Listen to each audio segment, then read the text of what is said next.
How to turn on the protection mode on the REDnote app. Hey everyone, welcome back to another tutorial. In today's video, we're going to talk about a super useful feature on the REDnote app, which is protection mode.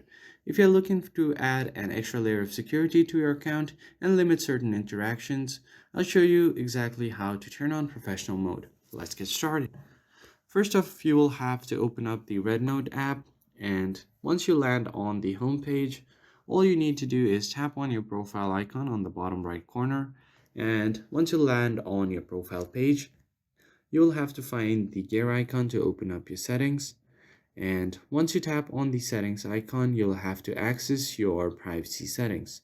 Now just tap on privacy settings, and on the very top you will see the protection mode. So as you can see, when enabled, you'll not receive private messages, comments, sharing from unfollowed people in 7 days.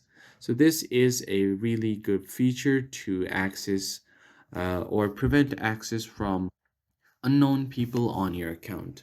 It prevents unauthorized changes. It will also limit your interaction and enhances your account security. So just toggle this option on. And once you do that, you're good to go. I hope you found this tutorial helpful. I'll see you guys on the next one.